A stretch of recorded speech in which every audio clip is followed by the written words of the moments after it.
Is this thing on? Good morning, good afternoon, and good evening, wherever you are in the world. Today we're going to be talking about my thoughts and impressions on the transition from APR Stage 1 to APR Stage 2. So as of September 7th, which is yesterday, APR has discontinued the sale of Stage 2 software and their race downpipes, which is unfortunate. But you can still flash the software on and off your car if you own the software itself. So while we're going to be talking about that, I'm just going to have some B-roll background footage of me driving around on some back roads, and I think there's some footage of me going around Canandaigua Lake while we're talking about this stuff.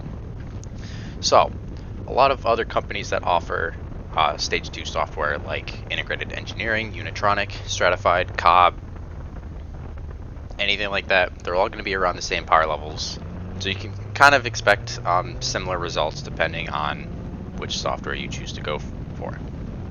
So starting off with APR Stage 1, you're making 261 horsepower and 317 foot-pounds torque at the crank, and that translates to 236 horsepower and 307 foot-pounds torque at the wheels. While I was on APR Stage 1, a couple months after I'd gotten the car, I'd put a catless downpipe on the car, and I was probably making maybe just a couple horsepower more because of the downpipe. So I'll put that Stage 1 wheel horsepower data sheet up on the screen right now. So the required hardware for APR Stage 1 is just an aftermarket intake. It can be APR's cold air intake, it can be a cold air intake from any number of suppliers. It just has to be some sort of upgraded intake for better airflow into the turbocharger. Overall, it's a really good tune. It's how I got the car. The software was already preloaded onto the car, like the previous owner had tuned it through APR. Really reliable, no complaints, decently quick for a 3,000 pound car. Overall, really good. I enjoyed it.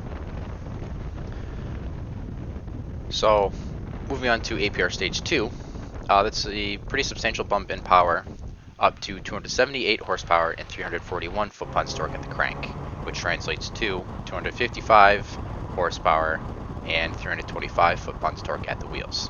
So I'll put those dyno sheets, or that dyno sheet, up on the screen right now. So it's only maybe a 20 horsepower and 15 foot-pounds of torque difference to the wheels. It took me by surprise. It felt very strong right when I was pulling out of the lot. I did a couple pulls after the car had gotten back up to temp. Felt really strong, and it still does to this day after a month and a half, maybe 2 months. Car's healthy, feels very strong, runs great. My only complaint is that I'm used to it and I already want to go faster. So that's just a personal problem. So the required hardware for APR Stage 2, APR recommends their cold air intake and rear inlet pipe paired with their race downpipe. But any aftermarket intake and any aftermarket downpipe will work. It can be catless, high flow cat, whichever you have available to you will work. Recommended software and hardware for going to Stage 2, regardless of which tuner / supplier you go through. You're going to want upgraded coil packs and spark plugs. I'll put a screenshot of the kit that I got through Euro Tuning on the screen right now. And you're going to want to look into a TCU tune or DSG tune if you have the DSG, or an upgraded clutch. I've been lucky, and I think the previous owner had upgraded the clutch. I'm not sure. It didn't show up on the Carfax when I got the car, but I've only had just a little bit of clutch slip in the mid-range in fourth gear, so that is recommended to get an upgraded clutch so you can actually hold that power and put it to the ground. An upgraded intercooler, that can be an OE location intercooler, a front mount, or a dual intercooler setup.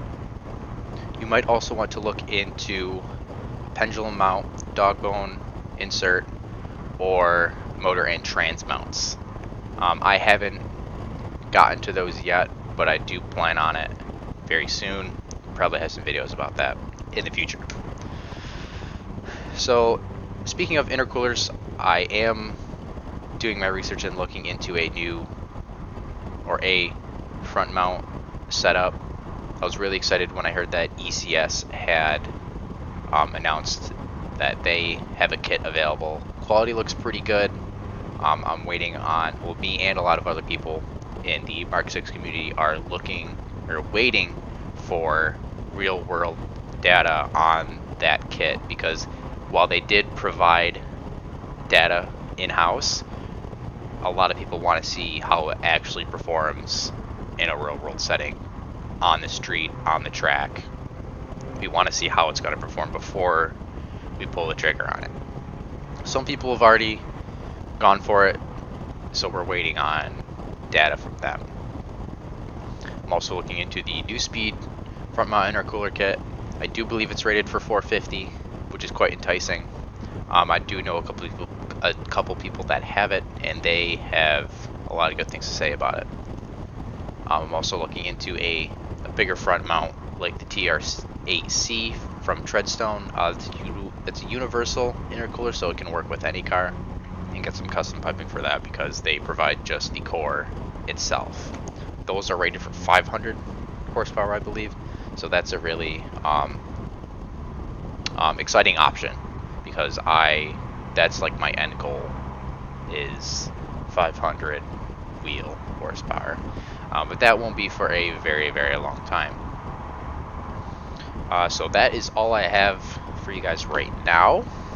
Next video will probably be wiring up my Pro Sport digital boost gauge, and maybe some suspension stuff, and then after that probably installing a front mount intercooler. But we'll have more details on that later. I'm going to be posting more updates on all that stuff on my Instagram, and maybe I'll do some posts, community posts or whatever, on YouTube as well.